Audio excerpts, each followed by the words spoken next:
to another night of the NYC HTML5 App Developers Meetup, the longest meetup on the face of the earth. Sorry about the stairs thing again. So I'll just get started now. I'll have a little bit more announcements and things at the end later tonight. Running a little bit late already. So the first talk tonight is Browser Bootstrap by Miss Christina Kung. She would like to come up here and get started talking about how the browser bootstraps. I didn't do much thought about that one. Hey guys, I'm Christina. Thank you for the introduction. So I do a lot of front-end coding, and I never really put into any thought into how the HTML gets rendered on the web page.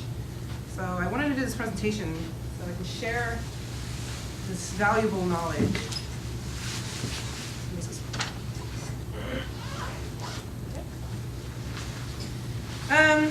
So again, this topic is actually really, really long. I only have 10 minutes to squeeze it all in, so I'm going to move really fast.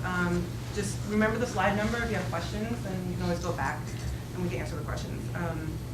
Okay, so the browser, what is it? There's a diagram on the left, which I didn't make. A lot of these diagrams I stole from the internet, so just putting that out there. The user interface is like the actual window itself. The back and forth button is the refresh button. The browser engine, which is basically the main process, which probably controls the save, the tab. And then there's the rendering engine, which is what I want to focus on this talk. And then there's all these other small boxes that you can read. So what does the rendering engine do? It parses the HTML into a DOM tree, and then it constructs a render tree from that DOM tree. And then it layouts and paints the render tree onto the screen. It looks like crap. Sorry. That's supposed to be each other.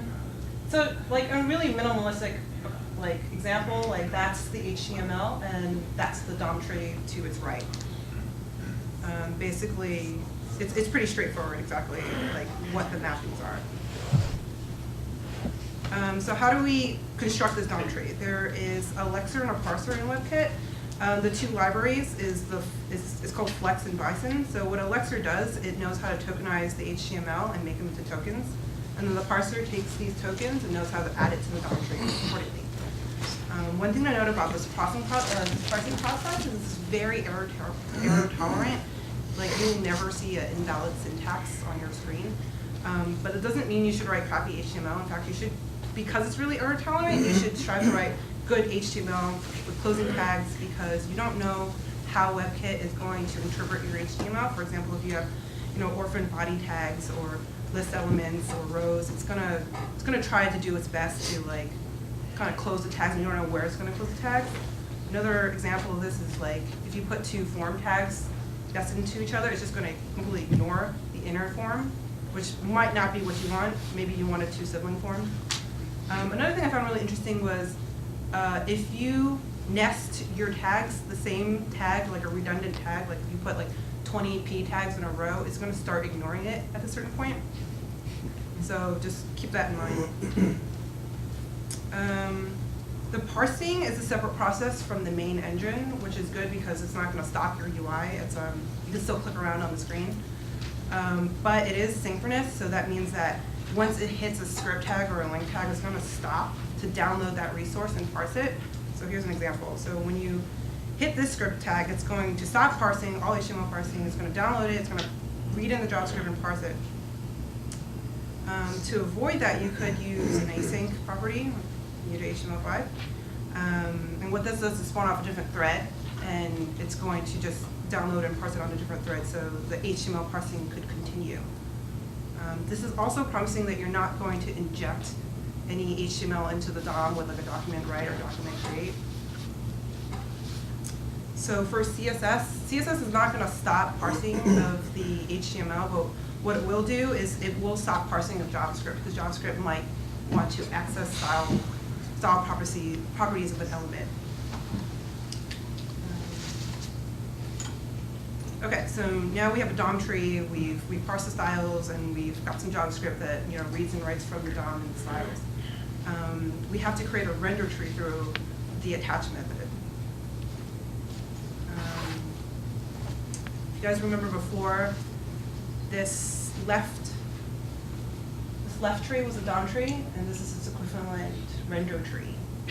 If you look closely, the left subtree doesn't have, these guys don't have its, don't have render blocks made for them because they're invisible. This is a example of what the base class, what those render blocks look like. This is the base class. What it's charged for is laying it out, like giving it position and size, painting, which is, you know, colors and outlines, repainting, and it holds a reference to what the old rectangle looks like. The DOM node, which is from the DOM tree.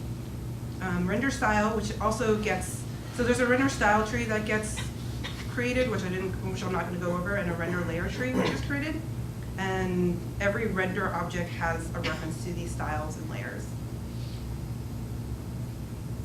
So just to rehash, only visible DOM nodes get a renderer, but it's a pretty much one-to-one mapping. However, there are anonymous renderers that get created for different things, like I think like select boxes might get 3 renderers because of the way there's an OS styling on top of it. But like bad markup will also generate more anonymous renderers, so you don't want to write bad markup again. For example, I think if you put a block element inside of inline element, which you're not supposed to do, like it's going to create additional renders to keep the flow of the inline. I also want to note that render objects can share render styles from the tree, but there's a list of like exemptions. So if you add like an ID to an element, it can't ever share any of the styles. So on that note, I wanted to apply some of like best practices that I've learned. Okay, I've always heard that like if you have a lot of restyling to do, maybe you want to hide that element and then do all your restyling and then put it back in. And that's because hidden elements don't have renderers. So in like very complex certain cases, it might be, you know, worthwhile to think about, okay, maybe I should hide this parent element, restyle all its children, and then you know, show it back onto the screen. Also on that note, if you want to change a lot of styles on an element, you might want to just change its class name instead of changing it one by one. There's like a lot of reasons for this, separation of presentation and logic, but also because it's only going to follow one layout versus 3 in this example. So next, I want to talk about layout, which is the position and the size of a node. Layout happens when you first reach the screen, when you resize, when you do any global like changes like a font size change. But Webkit tries to be pretty smart about it and wants to do incremental layout, so it's going to try and listen for dirty nodes. So if a parent changes, only its children are going to get relayout. One really important thing to note is that all dirty like changes get queued, and Webkit uses a timer to batch these changes once, like after one after another. So every time you do a change, it's not going to do a relay; it's going to batch them all up. These are an example of all the attributes that you can call on an element, and that will trigger a relayout, so that your screen has a freshish style changes. So those actually defeat the batching. Yeah, so the reason why when you call these on an element, it's going to just like say, okay, flush my batch because I want the freshest changes. So whatever I'm querying is accurate. So this is an example of like a good practice, like try to batch your read and writes so you're not causing more layouts than needed. And then painting, which is a pretty complex topic about like applying the layers and the compositing, but I'm not going to go into it today. I just wanted to note that it's similar to layout in that it's incremental and that it's only going to repaint the delta. So remember the render object had a reference to its old node. It's going to calculate the delta between the old node and the new changes and only apply those changes on the node.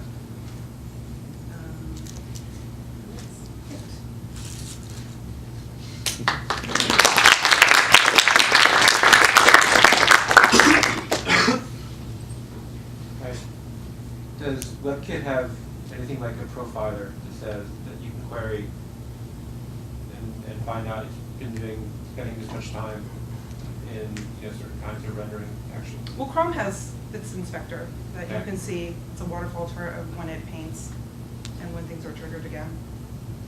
With certain flags, you can get really deep with that too. Yeah, you can tell it like showed me the paint rectangles. You can take your CSS and see, oh, paint rectangle is smaller. But that's Chrome only, right? I don't think that works in Safari. Yeah, I don't know, because the I'm code sure base the hell uses is, Safari. the code base is somewhat shared, although Safari forked a lot with version 6.0. I don't know. There are also some new features in Chrome DevTools that'll say like, that specifically flag problem states instead of just telling you what's going on and say this might interfere with this might interfere with that. If you're interested in that, always use Canary to do your development. All the latest tools. Use Canary to do your development, Chrome Okay. Canary. That'll have all the latest tools. But those are all very, very good. Okay. Oh, the Shadow DOM, would that use the same rendering engine thread as the regular DOM?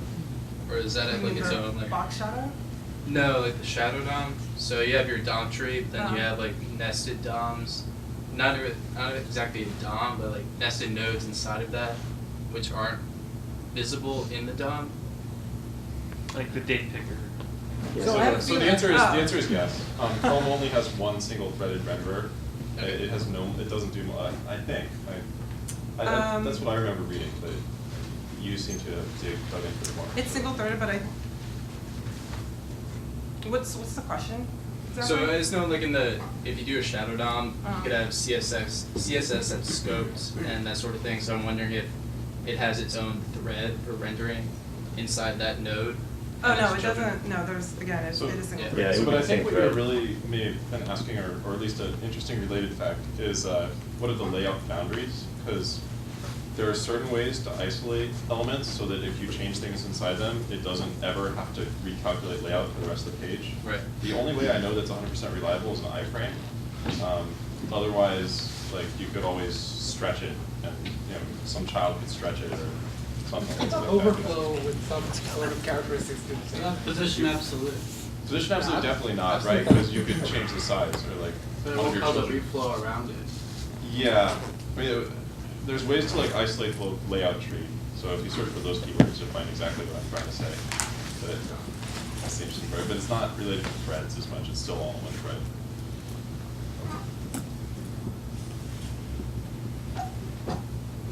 Wait, skip one?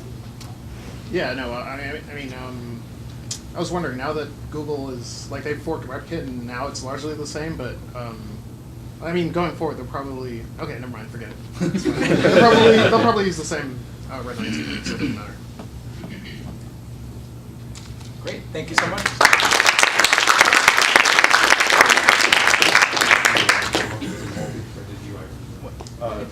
Was it let's work on that very Command strong- field up.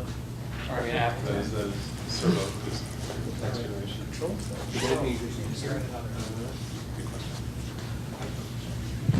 Great. So now we have Ryan Jung talking about stupid things with Raphael Is JS. everybody sitting down? Good. Mindful on here. All right, so unlike I'm Christina, not. Oh my god. Get out of the way. how much time do I have? 15? 10? 10 plus questions. 10 plus questions. All right. We can. So unlike Christina, I'm not a front-end person, but I like to try to be like one sometimes. So last year I came across a problem in my life, and I realized that I'm terrible at time zone arithmetic, even though it's just like adding integers. And this, has a lot of cases. Like for example, I have a bunch of family and cousins around the globe, or if my friends like John Paul are in conferences around the world. And I always found myself like doing these thoughts like, okay, Taipei I know is 13 or 12. I can't remember if it's daylight savings times or not. And it's 9 p.m. here. So the quickest way is to add 13, but no, it's easier to add 12, right? Because it's 9 a.m. and then add 1. So that, like really complicated. I'm just terrible at that. And if you look around the web on how people solve this, like there's this thing. I'll use this. Look at that. Sometimes time zone or world clocks will have a map, and they'll draw. This particular color is -5 from UTC, and this one is -6, and stuff like that. But this is only helpful if you're really good at geography. Like if you don't know where Cleveland is, you don't know whether or not Cleveland's going to be EST or central. And so I'm also not very good at geography. And then there's also this thing, which is kind of, I guess, famous for in like the Situation Room at the White House, where they have independent clocks. I don't know why that says new work. I just they have independent clocks for each time zone, right?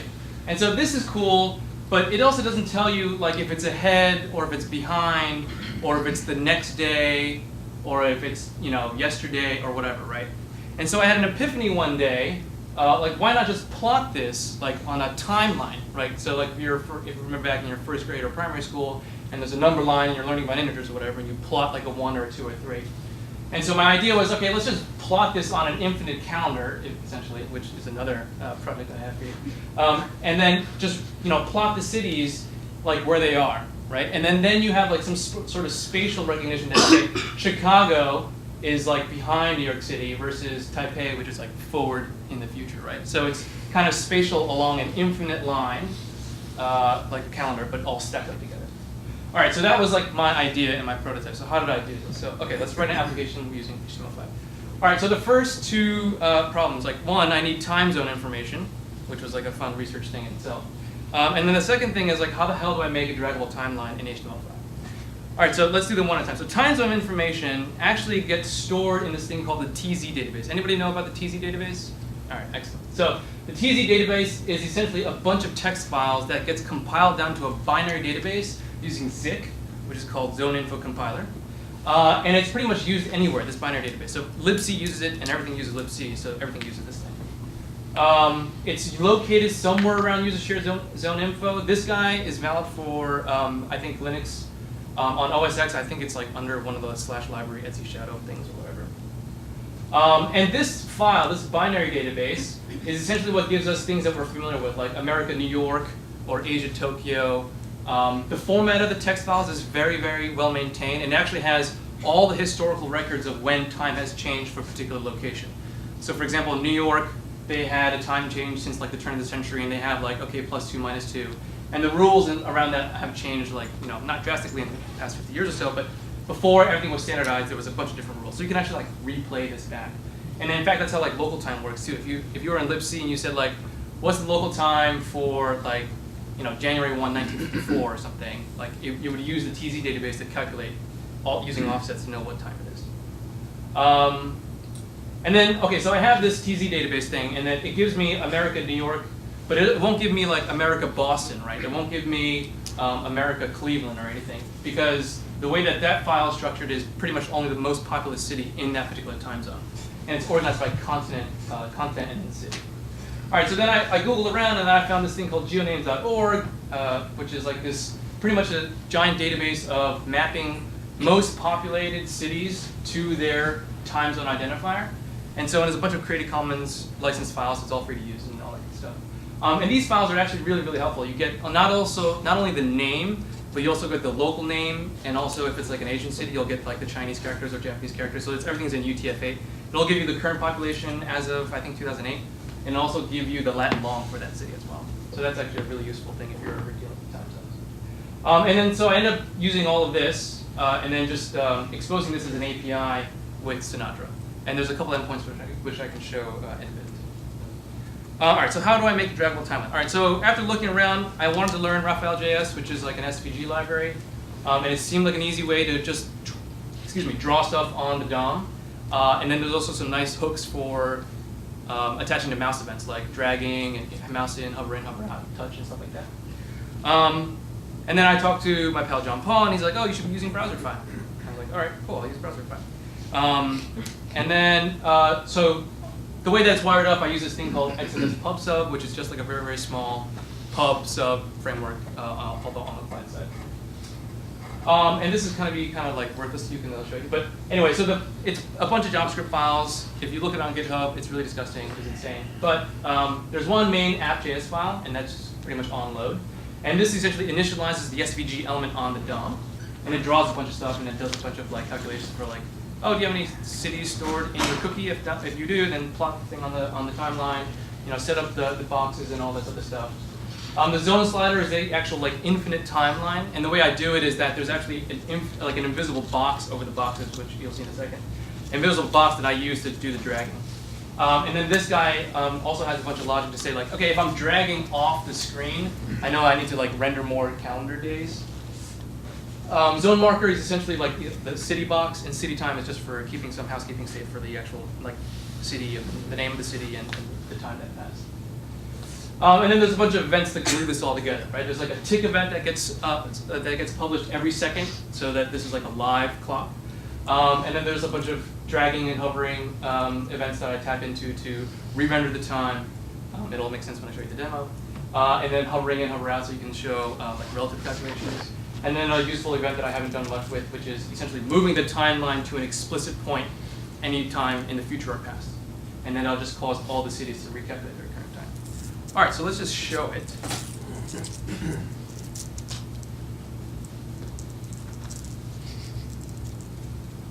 All right, so this entire thing is in Raphael.js. So this is the timeline, and you can see I've only plotted one thing here in New York City, and there's a nice UTF-8 moon symbol if you were curious. 7:31, 47 p.m., which is now. I use Bootstrap type ahead. So the geo names or geocodes, I can't remember what it is, but the text file is essentially a giant CSV file, and then I just wrote a quick Ruby script to pump that into SQLite database, and then the Sinatra thing that I wrote just looks at the SQLite database. So I use Bootstrap type ahead to reach into the SQLite database to look for a city. So somebody shout out a city that has a population of over 15,000. Chicago. All right, cool. So I do Chicago, and look at that. And now I can plot Chicago. And now you can tell that Chicago is behind, right, New York City by an hour. And if I hover over Chicago, I can see that New York is +1 from Chicago, right? How about Vladivostok? So, okay, yeah, sure. Vladivostok. And we can see Vladivostok is actually tomorrow at 11:32 in the morning, as indicated by the UTF-8 symbol of a sun. And we can see that New York City is 16 hours behind, and vice versa. New York or Vladivostok is 16 hours ahead, right? And then the cool part here, which also is kind of broken, is that I can drag this to say, okay, well, I can do all these different types of calculations. So if the question is, if it's 6 p.m. in Vladivostok, what is it in New York City? Well, it's going to be 2 a.m. in the morning in the same day, right? Chicago would be 1 hour behind that. And I can also do the reverse. Like, for example, if I want New York City to be noon on Tuesday, it'll be Wednesday at 3:52 in the morning, right? So you can do all these calculations very quickly. And there's a spatial element here, too, right? You can see things that are ahead of you. You see things that are behind you. For example, Honolulu, which is like way back there, is from Vladivostok is 21 hours behind Vladivostok, which makes no sense because, like, distance-wise. But anyway, okay. What would happen if you were to slide, let's say, to last weekend? That is a bug. But what I wanted to do, and I think there's something wrong with my logic because the code, again, is freaking insane. I wrote it over a year ago. But what I wanted to do was that I wanted the boxes to jump, and I think my logic for re-rendering the thing is busted. But if you look at New York,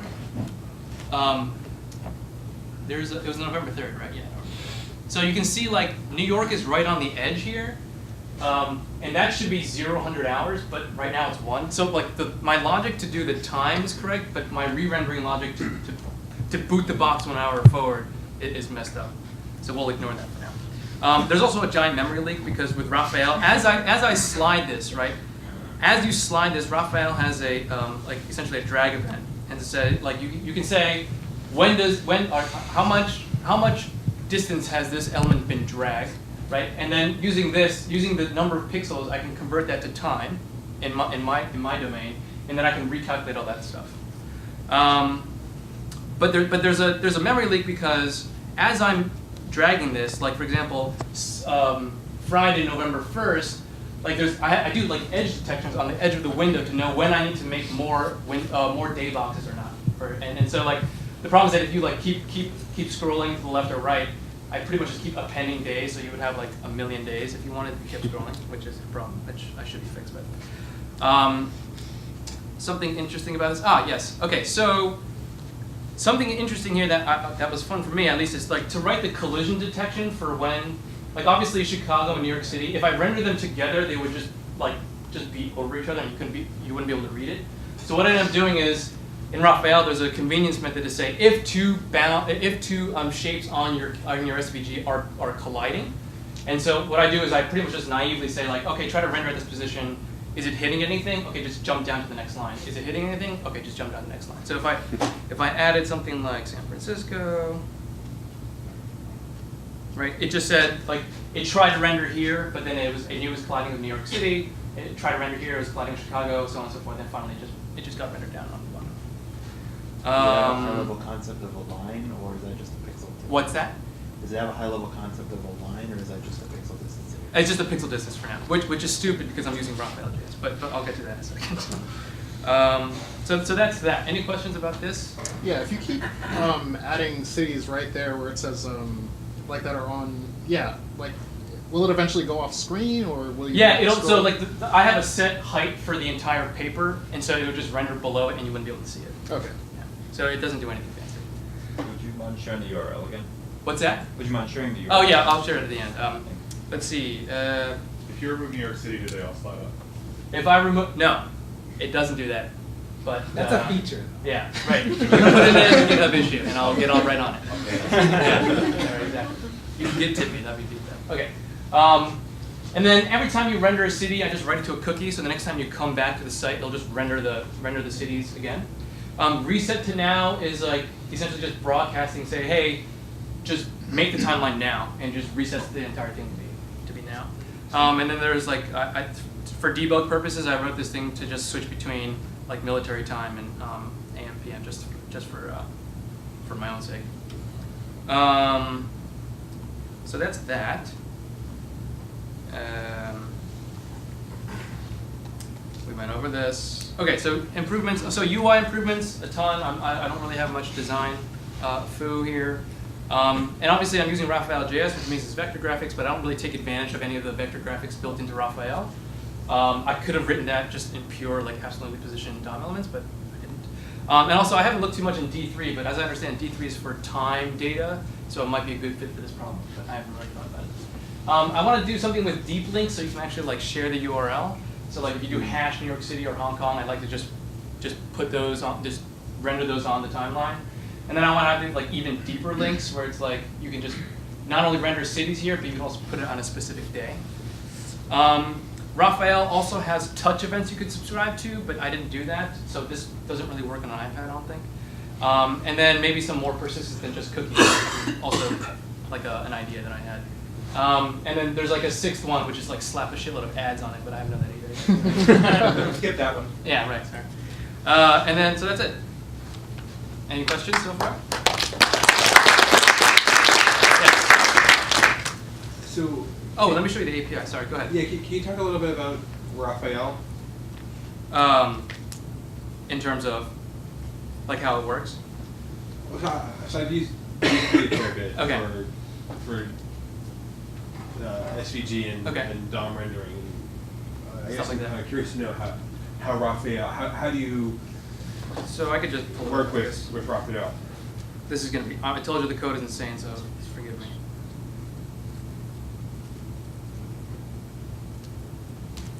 Let's see. For example, so Raphael, oh man, your thing is like not, okay. So Raphael, I haven't looked at the D3 API, but everything that I've read so far is actually like a fairly like complicated DSL. Raphael is super easy. You pretty much just say like new rectangle and give it a bunch of coordinates, and it'll just drop it on there. And then you can subscribe to events like hover in and hover out. And there's a bunch of attributes you can add. For example, this day box outline, this day outline thing here, essentially it's just a box around like November 3rd. So it's just It's just literally just a like a rectangle. Yeah, and then I just plot it on a position on my canvas. So it really couldn't get any easier. So in terms of, I know my talk title had things like complications of the JavaScript date. It's more about just being annoyed at the fact that everything in zone info, or the DB database, is defined in seconds for good reason. There are some time zones that are like not an hour, but it could be like 30 minutes. And so all the zone info, all the time data is in seconds, which makes it a pain in the ass. The API is really simple.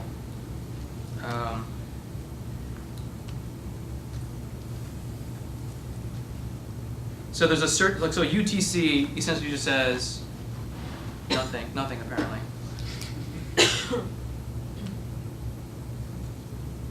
Oops.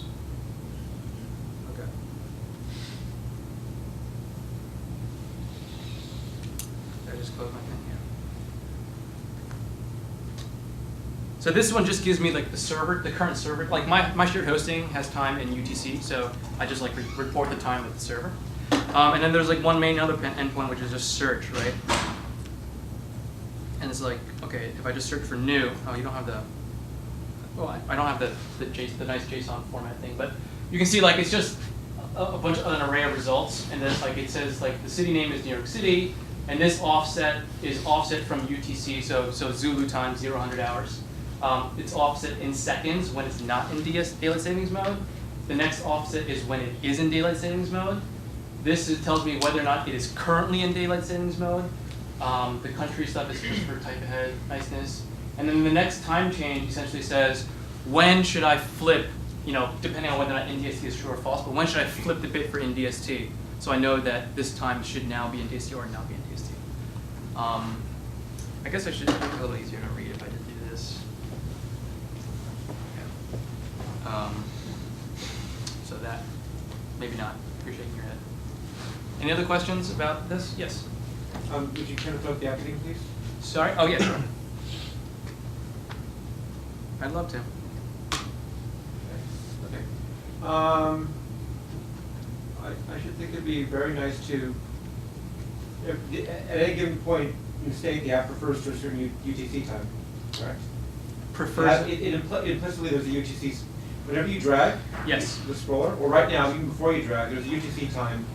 It's like the point of observation. Correct. Yes. I think it'd be useful to display that. Well, so I had dreams of making it render your default location, but I never got around to doing that. But yes, it does. So when I do a drag start, I record essentially like one main time, and then the drag event says I move this many pixels, convert that to seconds, and then calculate the reference based on. That's one observation. Another is it seems to me intuitively. I mean, it seems to me that when you start typing in cities, where they pile up like it's on the left or right, it's kind of an artifact of doing already type them in, like which the first one kind of frames where the other ones show up. I don't follow. What do you mean? It somehow it seems to me that when you You want a staircase. Yeah. Like I'm blocking the timeline now? No, that's what I'm saying. The cities are piling up on the left for some reason. Okay. And they should be centered. So it should be possible to choose a Oh, I reference see. frame. You're talking about the rendering. Yeah, it should be possible to choose a reference frame plus or minus 12 hours from the set. Yes, And they yes. and they always show up. Yeah, there's a reason for that. And the reason for that is because I default to New York City. Yeah. Okay. And so my reference time is today, right? And so everything is built off this, what do I call daybox 0, which is the first bit. Okay. Yeah. If you look at the site tomorrow, the cities will shift to the middle. Yeah. Right, so, yeah. But yes, I understand your point. Like some reference pointer would be nice. And these nice characters are fake. It just says like if it's over 6 p.m. show the moon. If it's below, yeah, so it's not real. But you could pay for both of these features. Right. And the pro accounts you'll have like pro. live UTF. All right, Okay, thank you.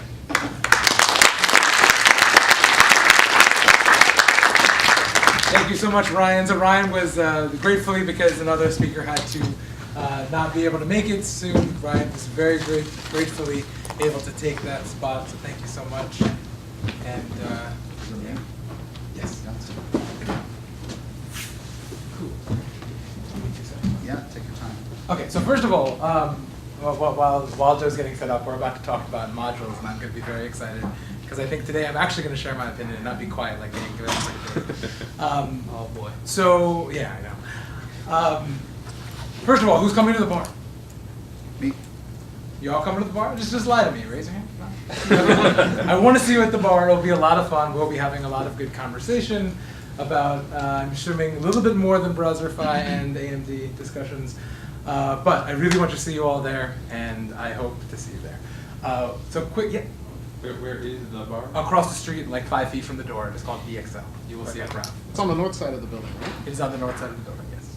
Okay, so quickly, before we get started, so next month we're not going to have a meeting because it's December, it's the holidays, it's really hard. But we are going to have a happy hour somewhere. The details will be coming soon. But I would like to ask you all a favor. So there are a lot of people at this company that make things a little easier for me in like reserving the room, actually dealing with a lot of bureaucracy that I don't have to. I would like to I have cards, thank you cards. I'm gonna pass these around. If you could just sign them, the names are on there. I just want to give them as my appreciation for all of the work that they do for me and that they allow me to do on work. So you will get something, it'll be passed around or something like that. Just sign your name, I'll be very grateful. Thank you. This is now Joseph. What's up? Hacker Hour next week? Ah, yes. I was into that. I forgot about that completely. We have Hacker Hours next week, the 20th. On the 20th, we will be at the Ladders.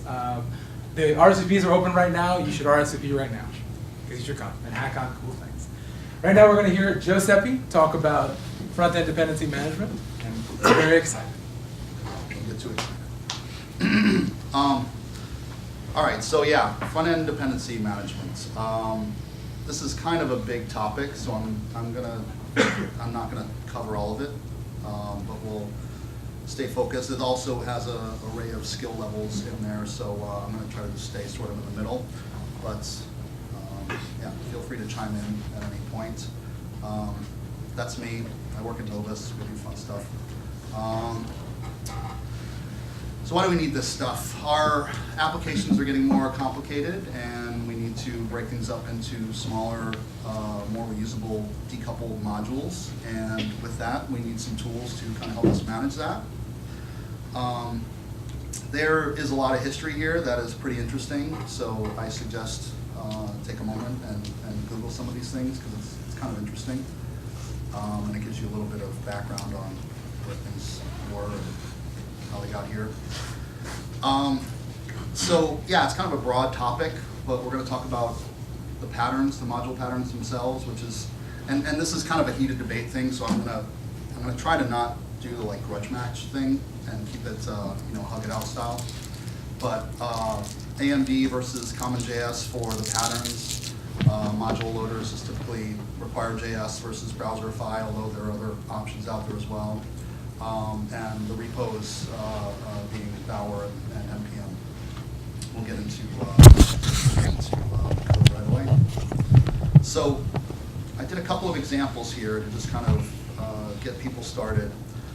This is a simple require example, and with require you start with a script referencing require, and then a data main attribute which specifies where your entry point is for your JavaScript. And so if we take a look in there, actually let's take a look at a module real quickly. So this is the kind of basic module pattern for AMD. Make the font bigger. Oh, sure. Thanks.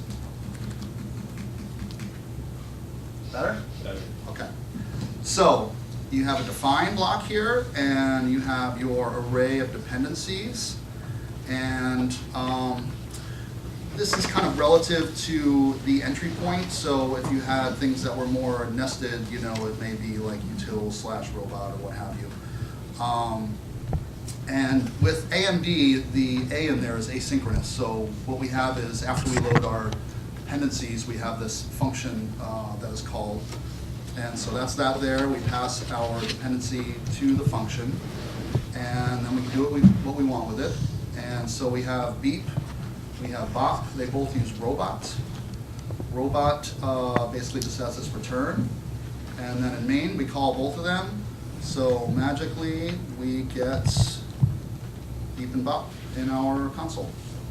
Pretty awesome, right? So a variation on that, and this is kind of making our way to the CommonJS style, is to use, let's see here, this is called the hybrid pattern. And so here, instead of declaring our dependencies in a dependency array, which we have a bunch of them that can kind of get messy, so I prefer to pass in require and exports and module, and that'll kind of make a little more sense if you're not familiar in a minute when we get into the CommonJS style. But basically, you require your dependencies as variables, and then you use them from there. And you expose the functionality through module.exports, which is a CommonJS pattern. So essentially, you have the same kind of thing. And then, robots, kind of the same thing. Main, we require our beep and our bop, and we call them. And again, let's see here. Let me to show you the awesomeness. Beep and bop, same thing. So, another way to use require in AMD. So now we'll take a quick look at Browserify and the CommonJS style, which should be fairly familiar now. So the thing with CommonJS is we kind of get rid of the define block and the boilerplate that kind of comes along with it. And we'll talk a little bit more about that in a minute. But basically, you just declare your dependencies using require as variables, and then you use module.exports to expose them, and you kind of have the same thing. Bing, bang, boom, and again. Should work. So that's that. Now, if we get into more complex examples, you'll start to see how these two start to differ. And so these are actually not very complex examples, but I think they're just complex enough to kind of start to show you what ends up happening. So one thing you'll notice is I have my Bower JSON here. So this is declaring my dependencies. If you're familiar with Node, then it's similar to the package JSON file. So we have those, and if I kill these, and yeah, I know, right? I think I have internet here. I forgot about that for a second. Yes. So where are my scripts?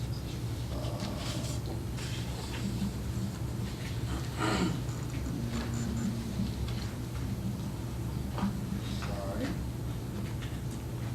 So now if I just run Bower install, there we go. So now they're back, which is pretty awesome, right? So that's an awesome part of dependency management. I love that. Whether it's Bower or NPM, it's really awesome.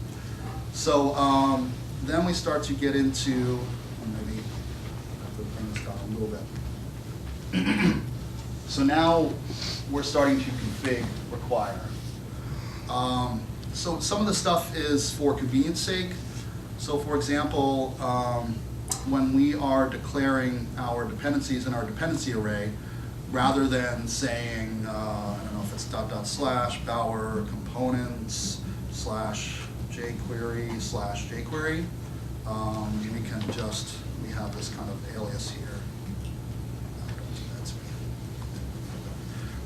We have this alias in our config file that says, when I say jQuery, this is what I want, right? So those are convenience. And then these shims are pretty much for libraries that aren't AMD compatible. So we shim these here and use the exports and declare our dependencies, so that's everything kind of works out underneath the hood. So you can kind of see here, I guess let's go into our app. We've got, this is a view in Backbone. We've got our dependencies there. We're using a text plugin for, required text plugin for our templates. And we pass all of these dependencies into our function, and then we're able to use them as we like. And just return the app view. And so in our main, we can reference that, which was exposed, and instantiate it, and call render. So that's kind of a simple require example. And why are you exporting underscore with the actual underscore character if there's no dependency? that is so that I can use it here. But aren't you passing it in the function, like function $underscore? So that's the global variable that you're adapting. Okay. Yeah. Does that make sense? No. Underscore doesn't come with a define block, like it's not structured like an AMD module, right? So Okay. you have to choose what you want to export as like the return value. So say normally you would just add underscore to to window. Yeah. You just want to choose that as the export thing. Yeah. Thanks. Thank you. So where were we? I think that kind of covers require with Backbone. Pretty simple example, but does the trick. So now we will look at Backbone with Browserify. So similarly, you have a package JSON. All of our dependencies are in here. I guess there aren't that many actually. And it starts to get, let's see, we'll take a look here. So we're going to go into our app. And it starts to get a little bit more tricky with Browserify. I mean, I think you're kind of, What? is this crazy? This is crazy. You Okay. just type backbone and underscore. Really? Yeah. Okay. It has the whole node algorithm. Say that again? So you can just do require backbone and require underscore. Really? Once they've been NPM installed. Yeah, because it looks in the node modules. Browserify knows to use the node modules. Okay, it was failing me last night, and that's why I did all this crazy stuff. And so this, Oh, that's sad. yeah. I knew there were people in here that were going to correct me, so that's all right. It might be because your scripts directory, yeah, it's because your node modules is outside your scripts directory. Is that it? That's Okay. Yeah. So this is this is my experience with Browserify. Yeah. And I think that, require has like one place where you typically do these kinds of things in the config, whereas Browserify, you're kind of out and about and sort of run into things. I'm not saying one's better, but yeah. And My experience is require, you have this massive config file and a browser and your Bower components. And Browserify is just, package JSON. Yeah. Good to go. I'll get there. We will talk at the bar. I can't wait. I want to.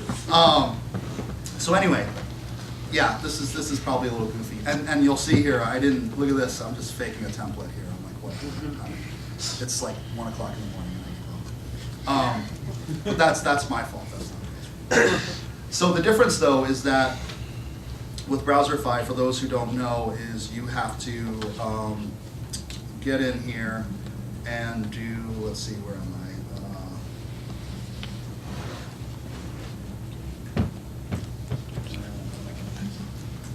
And do, what is it, Browserify,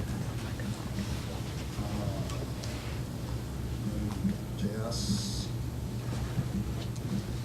right? And in theory, you would have a watch for this, and kind of all abstract stuff. But that's the difference in terms of like developments, is that you always have to run your build. So let's see, where am I? But Browserify has the one, brings you to the promised land. Does if it? If you're writing node apps, and that is, you can share. You have the same code file running on the client and the server, right? And so if you've got some validation logic or even just actual business logic, right, and you want to do a quick one on the client, and then prevent some hacker from spoofing your universe, and then replicate that on the server to really store what the price is. It's just like easy, it just works. Yeah, no, I don't deny that code sharing is awesome, and it's kind of like, it's super cool. And I'm not making I'm not prescribing how you should do this. I'm trying to show the different ways to do it. And obviously I need to go a little further. But yeah, so I want to get there too. And I'm excited about things like render and these other, full stack libraries. What render? It's by Airbnb. It's yeah. Backbone server-side rendering. Yeah. And I saw Spike asking questions about Browserify, so I think he's moving in that direction. I'm not sure. So this is what I'm thinking the pros and the cons are. Please chime in if you agree, disagree, or we can take it over to the bar or set up a grudge match, whatever you want. So for me, it's widely used, and I'm kind of used to it, and I feel like a lot of the kinks are mostly worked out. And there'll be, I should have all of these, the pros and the cons of each on each screen, so we can kind of compare and contrast, but I'll quickly go through them. Async loading of modules, which I think is pretty interesting, although I haven't really used it. But so this is like a huge heated debate, and there was this gist from J.R. Burke, the guy who wrote Require, and somebody posted an interesting use case where he writes a third-party plugin for reviews or something, and when you get close to the button. Rather than loading a bunch of JavaScript, he only loads a little bit. When you get close to the button, then it loads the view and does that all kind of asynchronously. I'm not sure how you would do that with Browserify, but we could. So you would do a script loader, like you'd have one bundle, and you have another bundle, and you do script tag, like document create element script, script src equals another bundle. So that's kind of thing, right? With Browserify, you have to manage your scripts more with loaders. I mean, you would have to either use a library that wraps the 4 lines, or you would do them yourself. Mhm. But it's not really any different to say like, go to this other bundle, and it is go to this other entry script. Yeah. So Makes sense. but So it's doable. But it's You can accomplish almost everything that the one can do, as Yeah. well, the require.js can do in Browserify. It uses a lot of different jargon, in my opinion. Like the word Yeah. bundle is not necessarily something everyone really understands Mhm. without actually using it. And I have that as a point too, like and I'm kind of stepping all over my slides here, but it feels like with Browserify, you can either do what you want to do, or if you can't, there will be a tool, like you might be the one that write the tool, but it's like, it's evolving pretty quickly in that those sort of things are being worked out. So what about cross-domain module loading? That's a valid concern? I don't think it is, but I know some people think it's really important. It's like to load jQuery. Well, it is a valid, meaning it is valid in that it does work here and it does not work there. Yeah. But Right. it might not be a worry if you don't. Yeah. And this is another one, dynamic variables in the module path, that I myself haven't needed that yet, but it seems like it would not work in Browserify. Yeah, again, you do a script loader. Yeah. Yeah. And I feel like with require, once you're familiar with the conventions, you can get up and running pretty quickly. But I think that applies to Browserify as well. I think I have that in another bullet point. So it's highly configurable. At a recent hacker hour, somebody even said perhaps to its own detriments, which I think is definitely one of the cons. I would add to the pro column. Yeah. that, the sort of development runtime experience is fine out of the box. Yeah. Right, so your scripts in your like JavaScript debug environment are where they are in your at least your require file system. Yeah. And by default you're not concatenated, so you don't need source maps or you don't need to add anything to get debuggability. Yeah, and that's what I kind of mean with this, so maybe I could clarify that. But yeah, you can get up and running pretty quickly with require and debugging and Right. kind of get rolling. So some cons, of course, it can be like overly configurable. I've had this. Granted, I was over-engineering a solution to a problem that I didn't have, so that's silly in the first place. But it's so configurable that you can kind of twist yourself in circles. There's certainly more boilerplate to it. Stuff doesn't work in the server unless you use Browserify and transforms. So some pros for Browserify, browser and server. Again, once you're familiar with it, you can kind of get up and running. Maybe a couple of smaller It hurdles. is a much larger learning curve. Yeah. To be fair. Yeah. Although when I did that backbone thing, and granted I fucked it all up, but I remember sitting there going, oh fuck, I don't want to do this in Browserify. But then I started doing it, and it wasn't really that bad.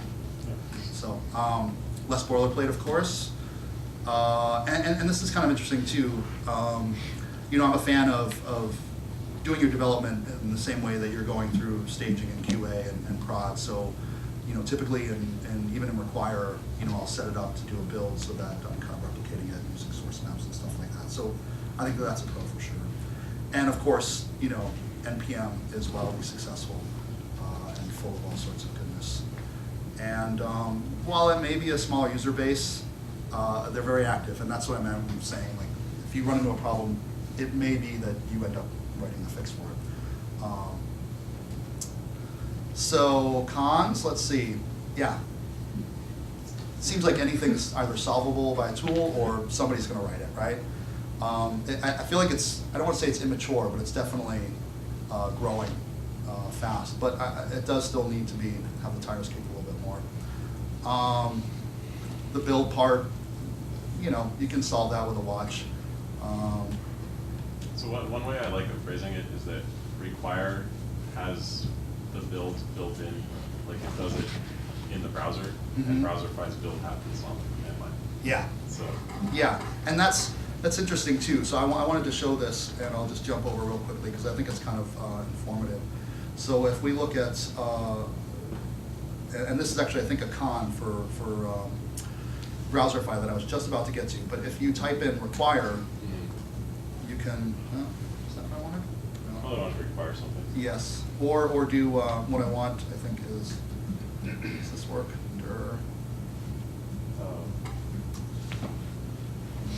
Require dot some modules dot.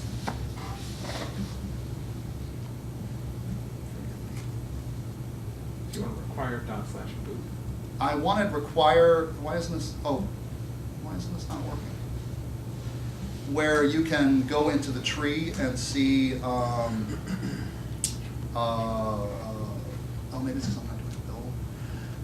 To find where the modules are nested in the require object. Anyway, I'll skip that for now. So where am I? Oh, yeah, I needed a second slide for the Browserify cons. Although I don't, I feel like I have little asterisks next to each one. So could be resolved by a tool, cross-domain module loading, dynamic variables. Again, I'm not even really sure that that is something. But here's the example that if you require some module and you may have a variable, whether it's like legacy or something, where you want to load some different version of the module. And this whole deduping thing scares me, but maybe we can talk about that at BXL. So, correct me if I'm wrong, but in require, you get you can get a number of different libraries, but in Browserify, you are going to get one. So it's kind of weird. Only if the versions match. Yeah. So yeah, so require by default will not let you install two different versions of a module. But if you explicitly opt in, then you'll get the two copies. Okay. Whereas Browserify by default will let you install multiple versions of a module, and then you'll get two copies, and then you're like, oh shit, I have two versions of jQuery on my page. Whereas if you're careful and you sync your versions so that they're both the same version, you'll have two copies on disk because like each package that depends on jQuery has its own copy. Yeah. But then in the build process, Browserify will be like, oh, there's two copies of jQuery and they're the exact same. Let me just put one of them in the bundle. Yeah. So I think it's pretty good. It's different defaults is the issue. Like require.js by default will not let you have two copies of jQuery, which is a good thing, whereas Browserify by default will. Which in some cases is a good thing, because like if you have something old that depends on another version of jQuery and you don't want it to break, Yeah. two copies is good. Yeah. But I actually thought that happened through the NPM dedupe process. Does Browserify do something? Browserify has dedupe now, yeah, file level dedupe, if they have the same like MD5 or something. I see. yeah. By the way, I'm giving this talk, Cascadia.js, if you guys want to come along. So, Well, he had his hand up first. So what have you found for file size optimizations between the two, between the RJS build require compared to Browserify? And then also just, let's say, I don't know, for kicks, the old-fashioned app, namespace with client-side JavaScript and maybe dynamic script loading of the script loader itself, like Lab.js does? So the first question, I think you kind of just need to manage that sort of yourself, right? I mean, you can get big file sizes with either one.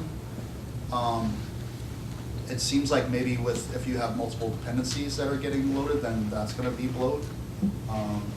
But I haven't got far enough into Browserify to know what the difference will be with the file size. I think they both shell out to someone else that compress, right? So Yeah. I mean, they're both going to be require packaged. uses Uglify and Browserify, you bring whatever transform you want, right?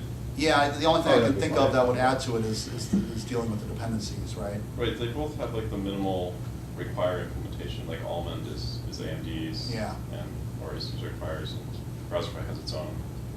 I feel like Browserify is really small, but I don't actually know how small Almond is, so. I see. So the actual like. the runtime like- component. Yeah. Yeah. And your second question? I guess that was the question. Okay. The other one was dealing with just namespace and kind of like writing old-fashioned JavaScript compared to this new age. Yeah, it's old fashioned, right? I mean, you're talking about like the top level site objects, you know, whatever, conde dot utils dot math dot something. Yeah, just namespace in your app. Sorry, And I was gonna say and then just, LCD, but you know, that's concatenating with good. grunt. Basically, namespace in your app and then concatenating with grunt the order of the files that should go in. You could probably still maintain shared code from the client and server.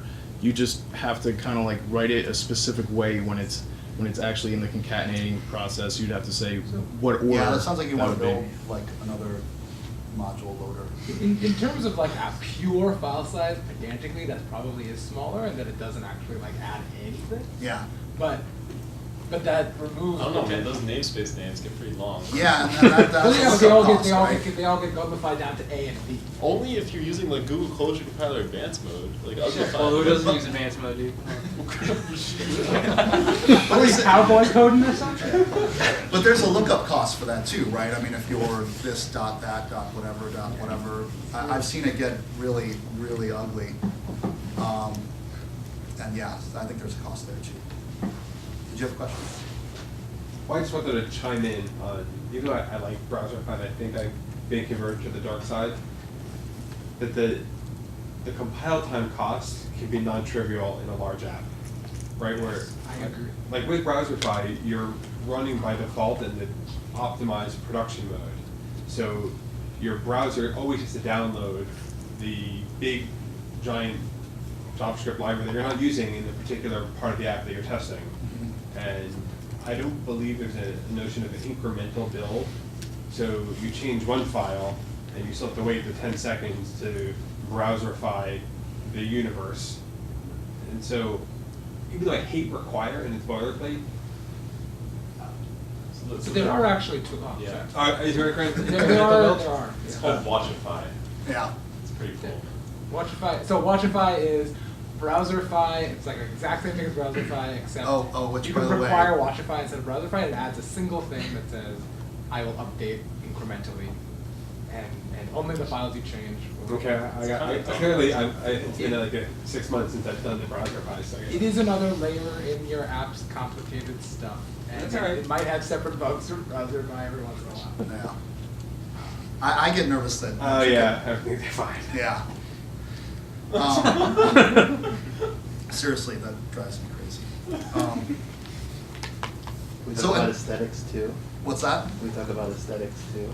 Should we do it at the bar? I feel like I'm running long. All right. All right. So real quickly, Bower NPM. I mean, some people are kind of purist. I sort of like Bower and having front end stuff there and NPM stuff in NPM. Whatever though, it's really not a big deal. They both work awesome. What's that? Okay.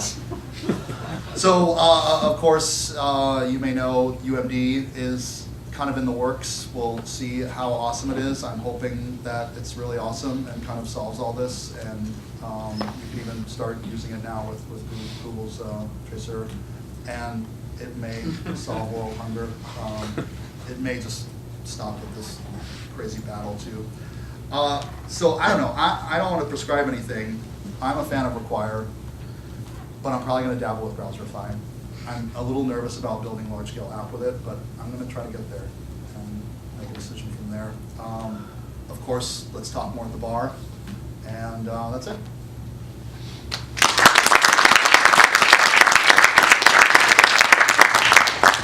Thanks. Questions are good? Okay. Is there a text plugin equivalent in Browserify? Like, does it just have a That's a string? good or- question. Yes, it's called BRFS. Is it?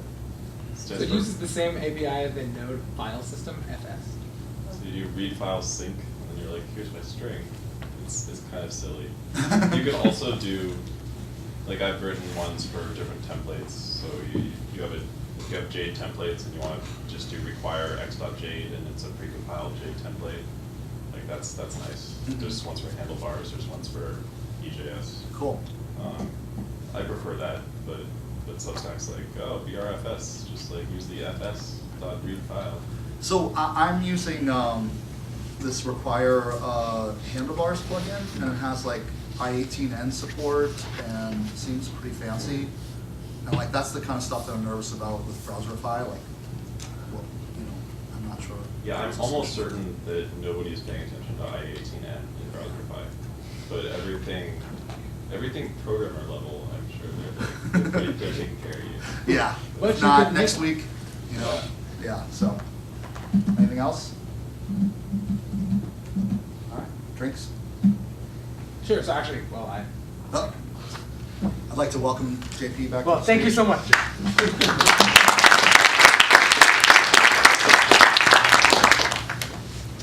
Excuse me, sir. Okay, so I basically covered everything earlier. Y'all going to the bar, right? Yeah. All right, okay. So the bar is now across the street to BXL. It's very, very close to here. Next month, we will not be having a meeting, but I'm going to be announcing, so I haven't actually written up the email because I was so engrossed in all of the talks today, but we will be having our next meetup on January 15th. So put it in your calendars now. You'll be getting an invite tomorrow morning. On November 20th, we have the hacker hours, and you're all going to sign up for that, right? Then sometime next month, the date has not been decided. If any of you happen to have like a contact at a bar that will give us like drink specials for a night or something, I'd love to be able to pull something like that off. So get in contact, but if not, we have it in the works, just the date is not completely solidified yet. I will see you at the bar. Thank you so much for coming. I have a question. When are Sure. we doing the Let's Watch videos together? Oh man, when I have the time to set up Let's Watch videos together. Do you want to do that? Yeah. So, I will actually, maybe we'll do that in December because it's so much less complicated than actually setting up a whole meetup. It might be in another building without, maybe a place where we can eat pizza so we can actually like mount my auditorium. So the thought was, I thought about this a few months ago, we can watch conscious videos that we all have opened in tabs that we never actually get to watch. So we will sit somewhere together, we will have pizza and drinks and watch them together, then talk about them as if we know the whole world because we just watch a conference call. Okay, so something like that will come in December. I sort of maybe formally commit to that. Maybe. So drinks get you drunk, so you're really good. Yes, yes. So get me drunk tonight, and I will definitely do it. No problem. Thank you so much. See you all at BXL right now.